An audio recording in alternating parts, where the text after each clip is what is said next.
Hello everyone. So in this video I'm gonna try to derive the probability density function of a general bivariate normal distribution. I've actually done this and I'll put a link in the comments area for you to see. I've done this using another method, using the cumulative distribution function, and here I'm going to actually use a different method where we use transformation and then use the joint density function in order to derive this probability distribution function. So here what we're going to start with is we're going to start with two independent standard normal distributions. So suppose we have z1, z2. These are two independent random variables, each follow a standard normal distribution. And next, what I'm going to do is I'm going to define a transformation. We're going to let x be sigma x z1 plus mu x. Okay, so this is going to be a function of z1, z2. And of course, there's no z2 in there, but we can write that. In this case, the coefficient of z2 would be 0 for x.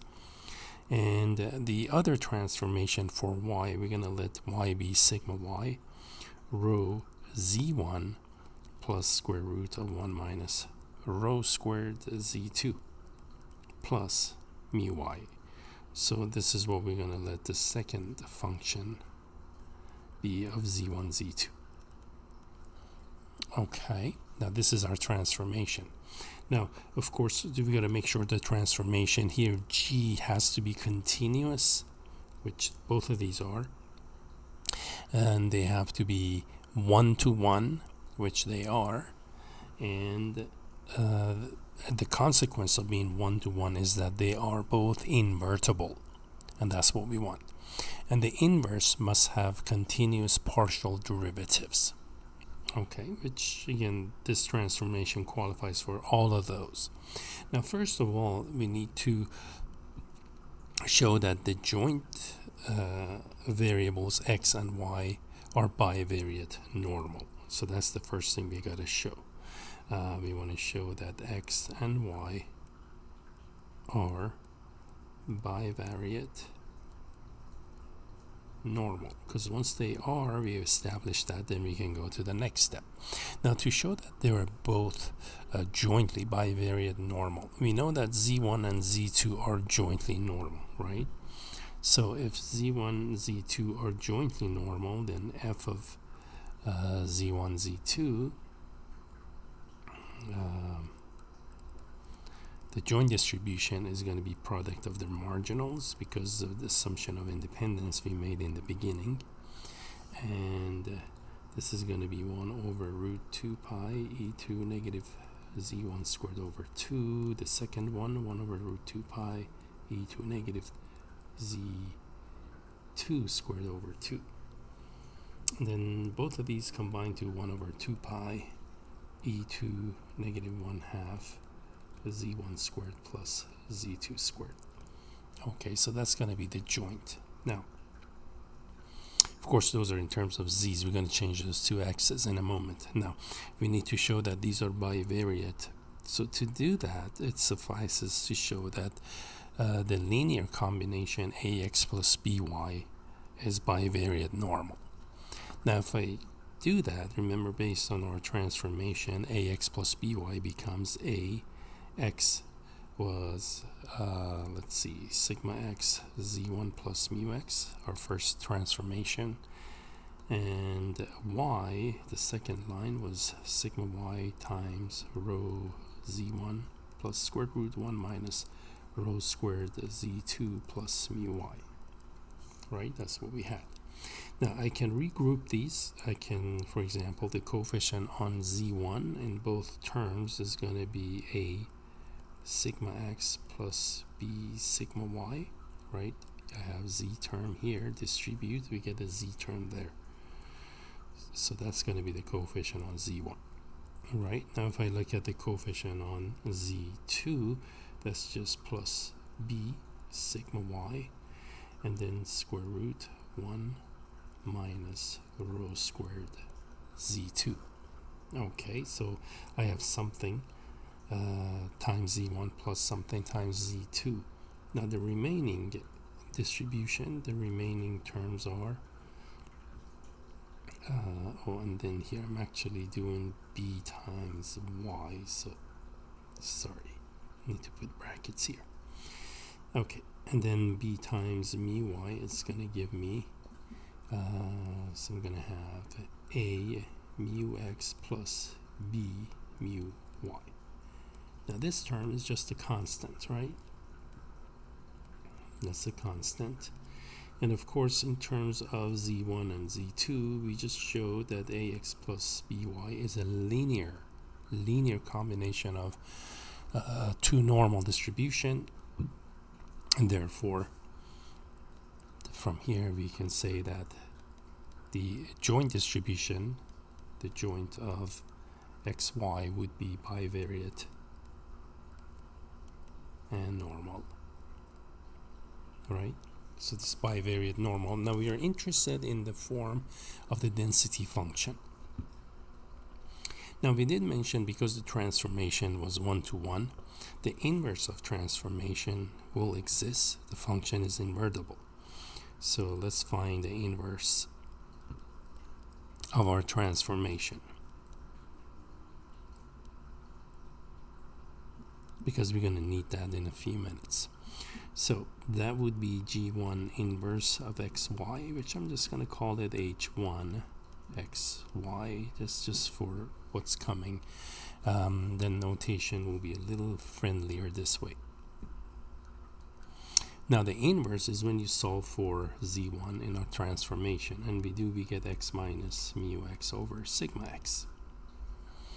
Okay, and for our second transformation that we had, the inverse, g2 inverse of xy, is going to be h2 of xy. That's when we solve for z2. Okay, and remember, right in here, that's where we want to solve for z2. That one's going to be a little more involved, but once you do, here's how you solve for z2 in that one. Let me put what y was, and I'm gonna use a different color here.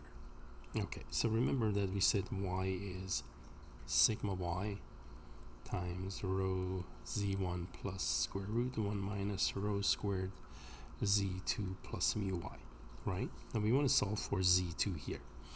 So first I'm going to move mu y to the other side, so it's y minus mu y divided by sigma, and we get rho z1 plus square root 1 minus rho squared z2.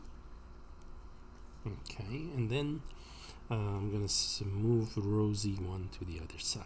So this is going to be y minus mu y over sigma y negative rho z1 equal square root 1 minus rho squared z2. Okay, and now it's easy. I'm going to replace z1, of course, with x minus mu over sigma, the standardized variable. So this becomes y minus mu y divided by sigma y minus rho. Remember, your z is x minus mu over sigma. Okay, we have that, and divide by square root of 1 minus rho squared, right? Divide by that, and that's what z2 is. Okay, so here that's what the second function turns out to be, right? This one, h2, is the inverse of the transformation.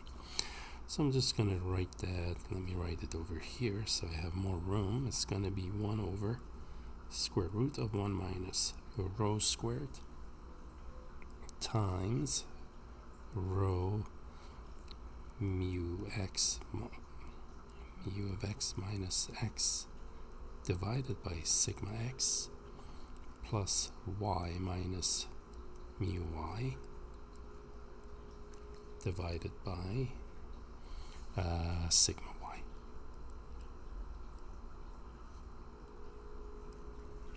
Okay, and that's precisely what this is. Now, once we have that, let's actually write the form of the joint density. The joint density, I'll use a different color here. And the joint density of xy, as a function of z1, z2 is therefore f z1, z2 evaluated at the inverse.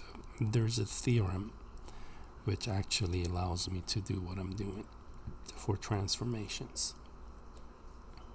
Okay, and that's going to be parentheses x, y,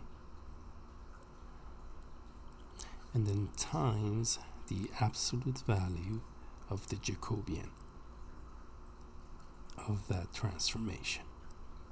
And this is precisely where we needed the transformation to be 1-to-1, and the inverse must have continuous partial derivatives.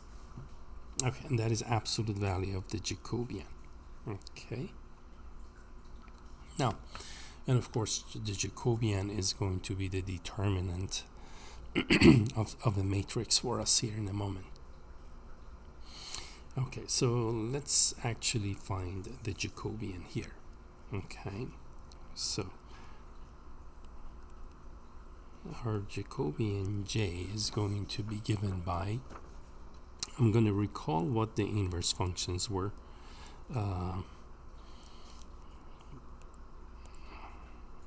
It was h1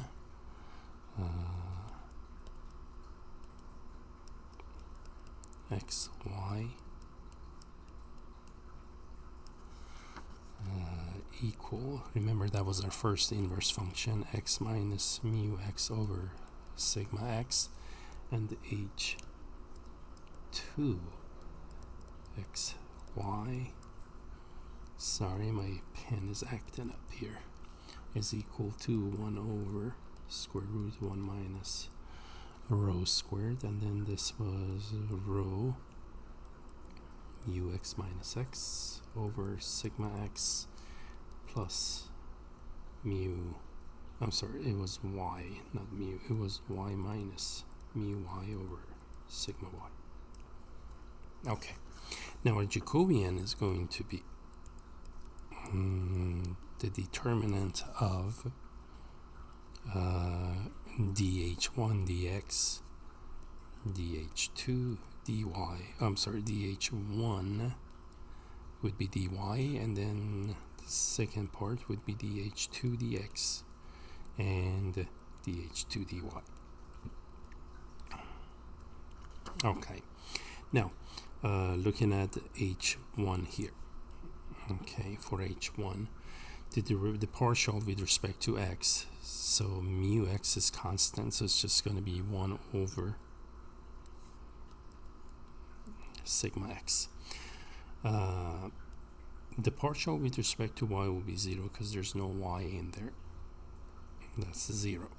Now for the second transformation for h2, the partial with respect to x, again this part will be 0, the derivative of that would be 0, and with respect to x, again I'm just going to have sigma over negative x, that is, so this is going to be 1 over the square root of 1 minus rho squared, and then times negative rho over sigma x. Okay, and the partial with respect to y, now x is treated as a constant, so the derivative of that is going to be 0. Sorry. Okay, and then the partial with respect to y of h2, again this time the upfront, the derivative of that would be 0 with respect to y, and So for this portion, I'm just going to take the derivative of y over sigma y. And remember, there is this factor in front of it. So it's going to be 1 over the square root of 1 minus rho squared times 1 over sigma y, the determinant of that. Okay, now for the determinant, remember the determinant, if I have a, b, c, d like that, determinant is going to be ad minus bc, right? Minus bc.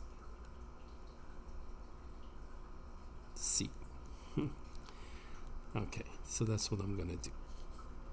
Let me write it here. A, B, C, D. Determinant is AD minus BC.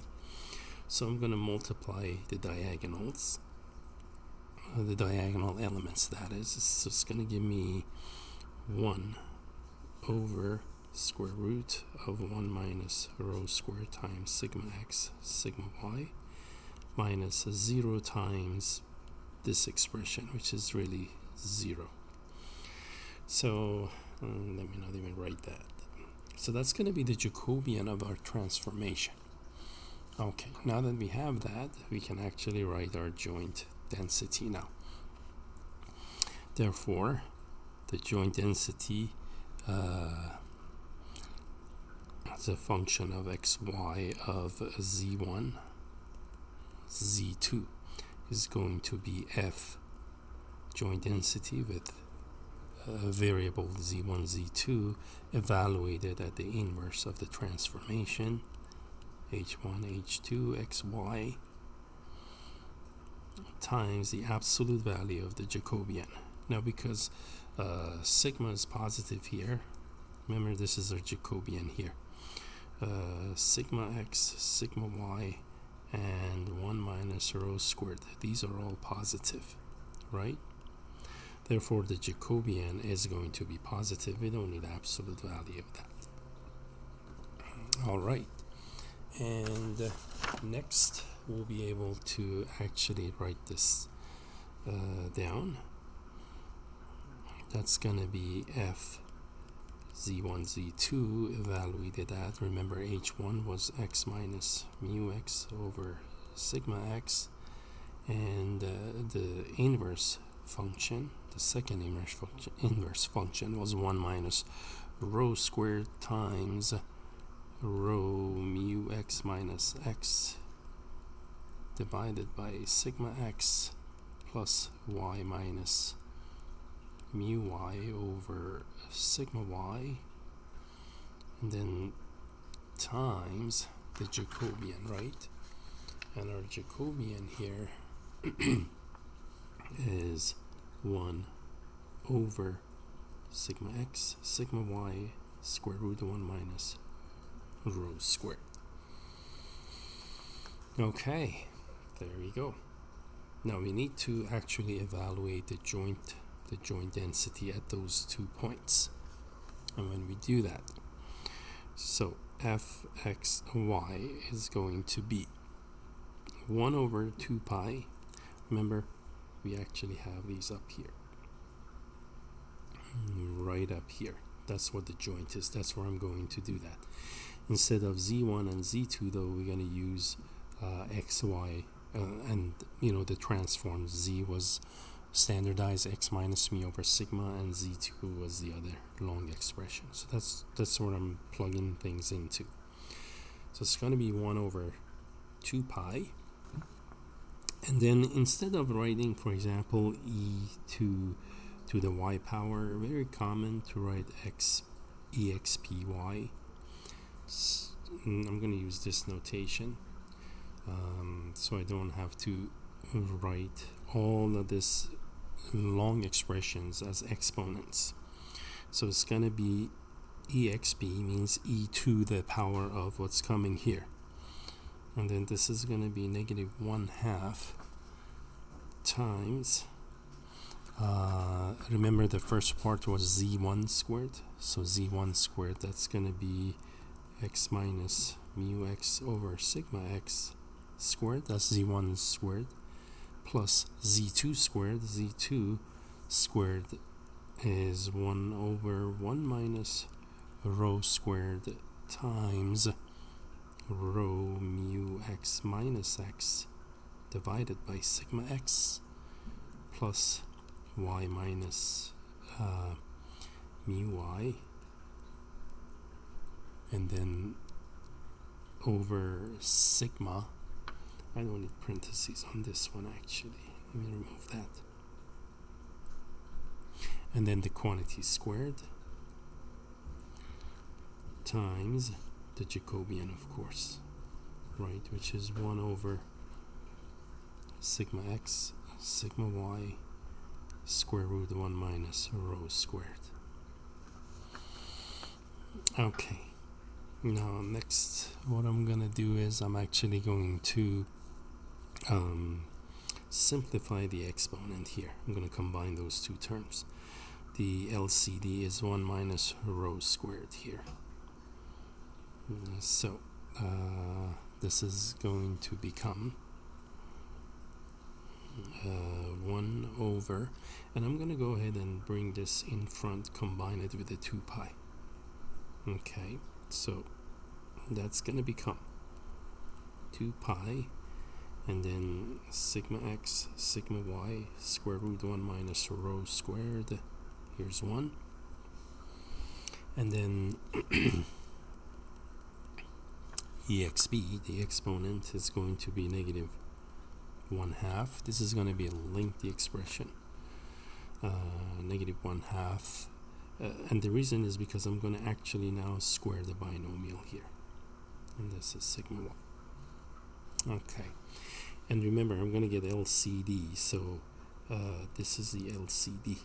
So I'm going to multiply the first fraction top bottom by 1 minus rho squared. Use a different color, in fact. So this is 1 minus rho squared to make it the LCD. I'm going to build the first fraction is what I'm doing. Times x minus mu x over sigma x squared plus next I'm going to square the binomial here. Okay, squaring the binomial, I get plus rho squared ux minus x. Usually it's x minus mu x. This is mu x minus x, so we're gonna make a note of that later. Squared plus the second binomial is y minus mu y over sigma y. That's squared, and plus twice first by second, so that's going to be 2 times sigma mu x minus x times y minus mu y divided by sigma x sigma y. Okay. I hope I can. Let me shrink this. Let me move this actually up here. So plus 2 sigma mu x minus x y minus mu y, all of that divided by sigma x sigma y. Okay, that's better. And then I can close the bracket and the brace. Good. Messy, isn't it? All right. And all of this is actually going to be divided by 1 minus rho squared, right? Because I got the LCD here. Okay, next step. So this is going to be 1 over 2 pi sigma x sigma y square root 1 minus rho squared, and then exp. Okay, now let's cancel some things here. I have rho squared mu x minus x over sigma x squared, and this one, when you distribute, those cross out. I still have to distribute 1 times that expressions, and when I do, I'm going to end up having just negative 1 over, I'm going to bring this to the denominator outside. I'm going to factor that expression 1 minus rho squared on the outside. Okay, so I no longer have a denominator in that long expression. So distribute 1 times that parentheses, I get x minus mu x over sigma x quantity squared plus, I'm going to get this term next. That's going to be y minus mu y over sigma y quantity squared plus. Now, here, remember, usually we have, like in this form, variable minus the mean. So I'm going to factor a negative from mu x minus x. When I factor a negative, I'm going to move the negative in front of the fraction and write 2 rho. Now I can write that instead of mu x minus x, I'm going to write it as x minus mu x. That's the form that we are accustomed to, y minus mu y, and divided by sigma x sigma y. Now I can close the bracket and erase. Alright, and there you have it. This is the final form of what we're looking for. So this is the joint density function of a bivariate normal distribution. So again, the parameter of this distribution, the parameters are mu x, mu y, sigma x, sigma y, and rho. In other words, I need to have that information in order to plot a single point if I was to graph the distribution. There you go. So those are the parameters, and there's the joint density.